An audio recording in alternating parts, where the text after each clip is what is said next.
Well, hello, everybody, and welcome back to our next edition of our viewer question and answer series. And this week we are in Oklahoma with Phil or Phillip, as many people know you by either name.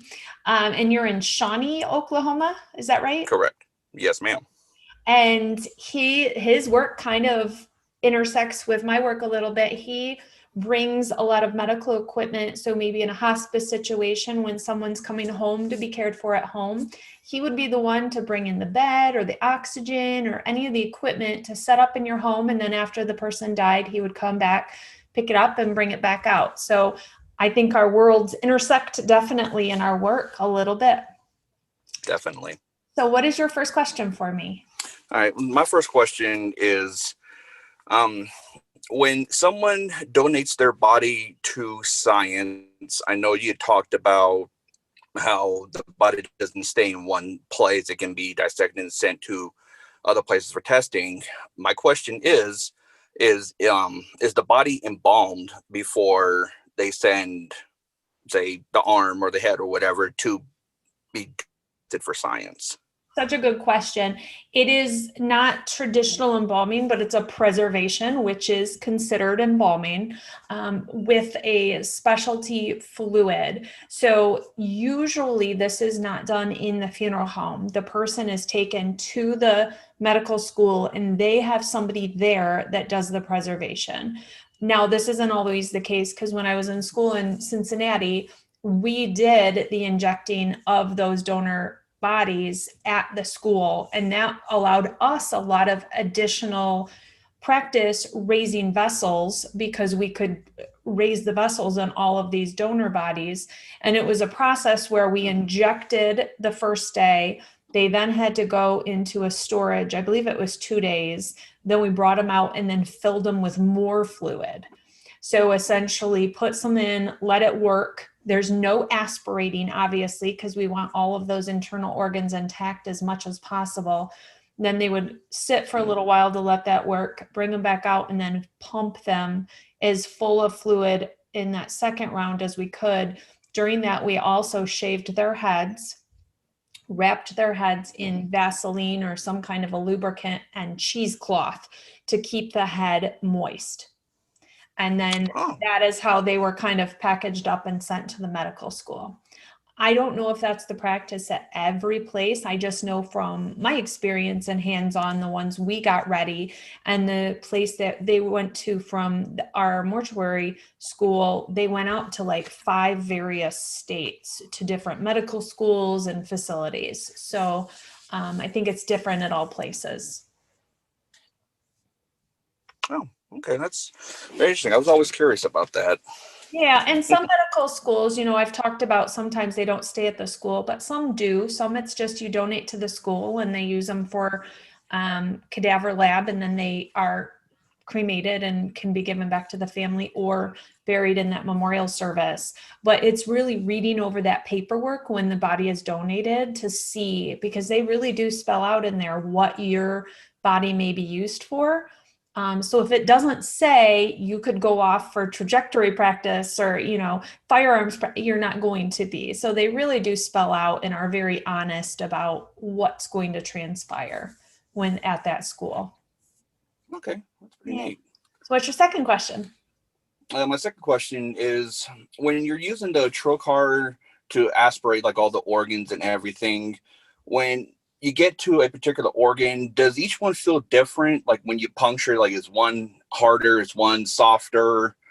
Not so much the feel as because when you puncture something, then fluid will come out.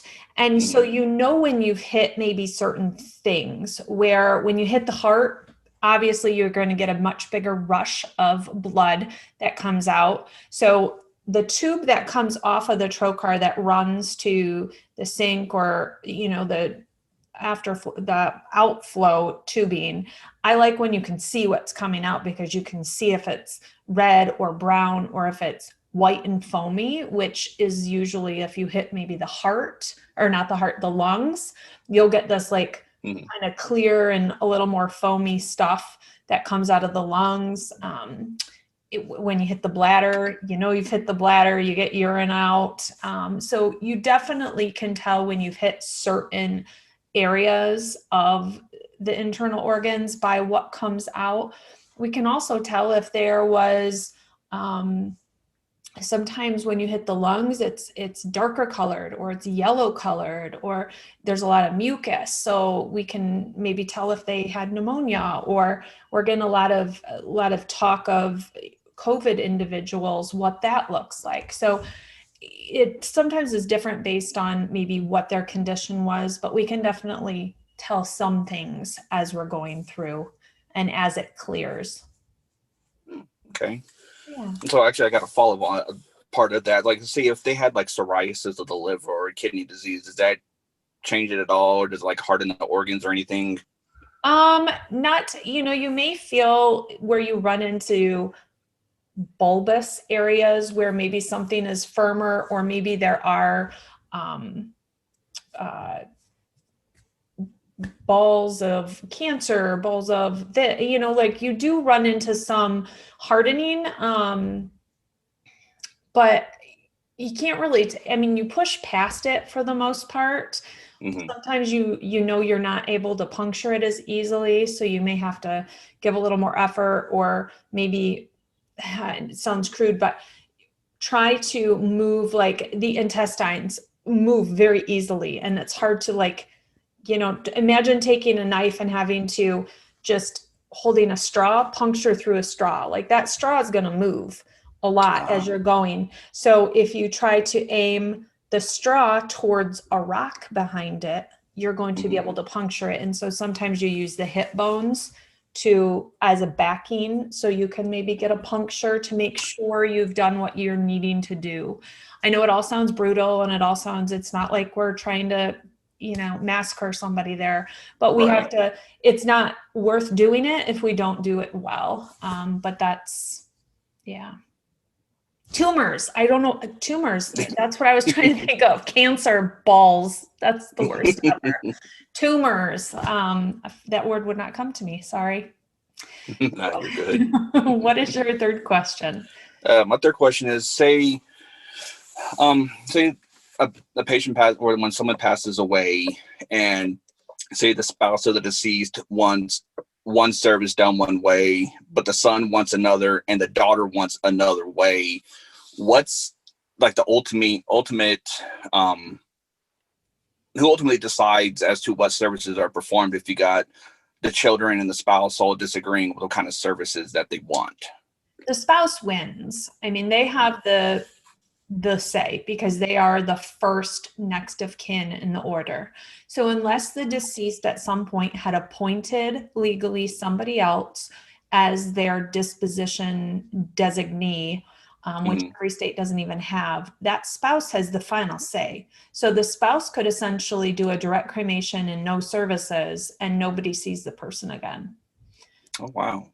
And we see this as a battle when you have a second spouse where the children are from maybe a first marriage, and then the person gets married again and there's not a good relationship. They may not see eye to eye, and it can be really hurtful, and it can be hard because you have kids wanting to do one thing and you have a new spouse wanting to do another, or they don't see eye to eye. But those children can have a service for their parent without the parent there.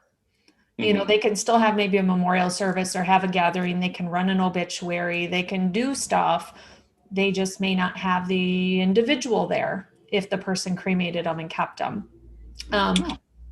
Most of the time people work together and kind of come to a middle ground, at least, even if they maybe wanted cremation and not burial. Maybe they'll let them have a viewing followed by cremation or something, but we do see those situations where they're not going to get along. People are unhappy. There's fighting. But for the most part, people try to work together through that, at least funeral time, to meet the needs. But we do see where people try and run two different obituaries because somebody wasn't included, or, just some of that battle, unfortunately. But you see that when there's not just broken families, but remarriages and new spouses, new children, ex-wives, ex-husband, just a lot of that kind of stuff. You get a bit of a battle. Right. Yeah. Keeps it interesting, I guess. But yeah, I bet. it's sad. It's sad when you're in that time where people are just hurting, but they're then try and hurt each other or try and be selfish about things when everybody's lost the person. Or you also see where maybe somebody hasn't been around for a while and they maybe have some regret and some, I don't even know, wanting to make amends after the person has died, and they pop in and it's just not working. So I think I lost there you are. We lost your video. Yeah, sorry. Someone was calling me. My apologies. Oh, okay. No worries. I'm glad you could take a few minutes during the day to do this. So yeah, definitely. Yeah. Well, good. Well, thanks everyone. This is our latest edition of our viewer question and answer series from Oklahoma. Check us out next Sunday and see what state we are getting asked questions from next. Bye, guys. Bye.